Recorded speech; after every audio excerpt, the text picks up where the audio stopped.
Às vezes eu tô parado assim, vem pensamentos na minha cabeça terríveis, coisas que eu desaprovo. E do nada vem o meu eu e fala assim: Tiago, para que você está pensando nisso? Tira isso daqui. Que fenômeno é esse? De entrar uma ideia de algo que eu não quero, não concordo, e eu mesmo conseguir rebater isso. Tiago, você tocou num assunto da mais alta complexidade. Eu vou perguntar para quem está nos assistindo e também para quem está presente aqui na plateia. Vocês pensam apenas aquilo que querem pensar? Não. Todo mundo respondeu coletivamente que não. Mas se vocês não pensam o que querem pensar apenas, quem pensa o resto? Sua mente é uma casa de terror? A mente de um ser humano frequentemente é uma casa de terror mais dramática do que os filmes produzidos em Hollywood que assombram, assustam as pessoas. Mas por que nós produzimos pensamentos cruéis, que nos asfixiam, que nos perturbam? Quem são os responsáveis por isso? Porque você dirige um veículo e você vira para a direita e o veículo te obedece. Você vira para a esquerda, ele te obedece. Mesmo se você tem um carro automático, e que tem e nós vamos ter logo em breve isso, você traça o destino e ele segue uma trajetória específica. Mas por que a nossa mente muitas vezes é terra de ninguém? Esse assunto não foi estudado por Freud, por Piaget, por Vygotsky, por Kant, por Hegel, por Bion, por Sartre, porque é um assunto ligado à última fronteira da ciência, o processo de construção de pensamentos. Quem produz pensamentos? E por que grande parte desses pensamentos são lixos mentais? Eu tive o privilégio, neste país que não valoriza os seus cientistas, em destaque ciência básica, escrever mais de 3.000 páginas antes de publicar meu primeiro livro, sobre exatamente essa última fronteira da ciência, que é o processo de construção de pensamentos, processo de formação do eu como gestor da mente humana, os papéis conscientes e inconscientes da memória. E enquanto eu estava produzindo conhecimento, atendendo pacientes da minha região, do estado, de outros estados e de outros países, nos intervalos, nos finais de semana, eu ficava perplexo. Por que uma pessoa tem um ataque de pânico? Você citou aqui, antes da sua apresentação, uma sensação súbita e urgente que a pessoa vai morrer ou desmaiar. Por que tem uma crise de ansiedade? Por exemplo, ela sofre pelo futuro e infecta o presente, o único momento em que você é feliz, realizado e relaxado. Há 4 fenômenos que leem a memória sem autorização do eu, e isso muda tudo em termos de complexidade da mente humana.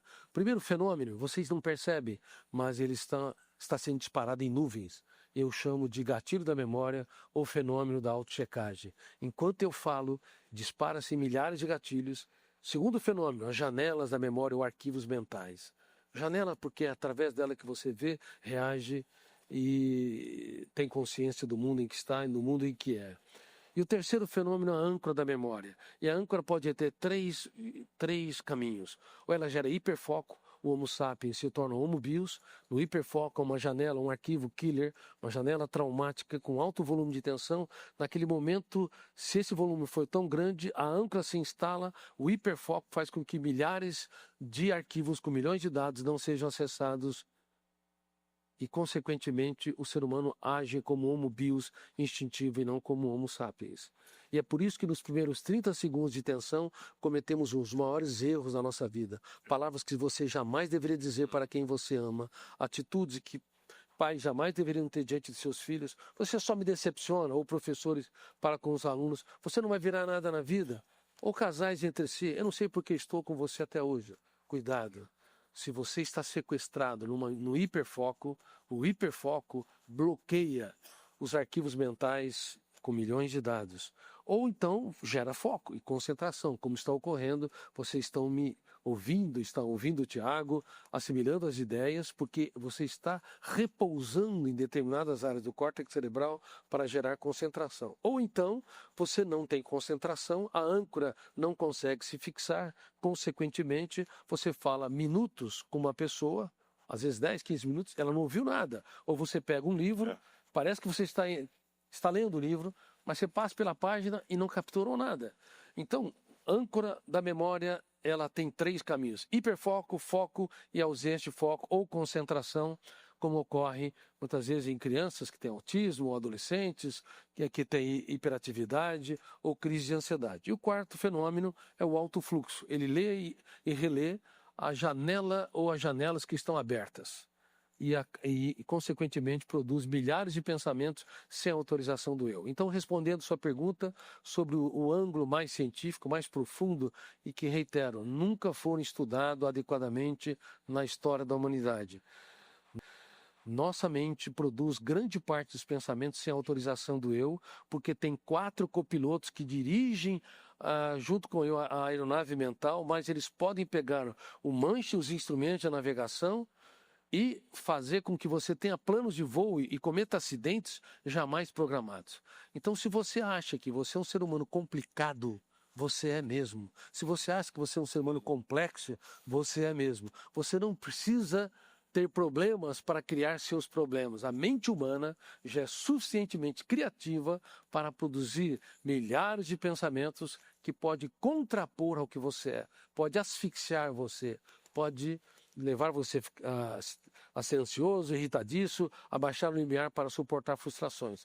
E só encerro dizendo o seguinte: mas por que nós temos esses 4 grandes copilotos? Por que não só o eu não estaria, por que não seria bom só se o eu estivesse em cena comandando todos os pensamentos? Se o eu estivesse só controlando tudo que você quer pensar, todas as emoções, todas as ideias, numa direção lógica, nem você se suportaria. Porque a vida psíquica, a mentalidade, a intelectualidade humana levaria o ser humano a um tédio cruel. Porque grande parte dos pensamentos que você produz sem autorização do eu, das imagens mentais, das fantasias, é para te entreter, para te distrair, para te movimentar, para excitar, construir os teus sonhos, as tuas expectativas, a tua curiosidade. Então não pense que você tem de estar sempre no controle. Esses fenômenos são importantes para gerar a maior fonte de entretenimento e para registrar milhares, milhões de arquivos ao longo do traçado da nossa jornada para formar a colcha de retalhos para o desenvolvimento da personalidade. Então, aquilo que deveria nos libertar, aquilo que deveria nos entreter e alavancar a formação da personalidade também pode nos encarcerar, também pode nos aprisionar, também pode fazer com que pessoas multibilionárias ou multimilionárias que têm sucesso intelectual, social e até grande sucesso nas redes sociais, pode ser um miserável morando em palácio, um miserável morando em belíssimas casas de condomínio, um miserável sendo um multibilionário no Vale do Silício. Se o eu não aprender a dar um choque de lucidez nesses 4 fenômenos, quando eles, que são inconscientes, quando eles atuam nos asfixiando, aprisionando e nos encarcerando.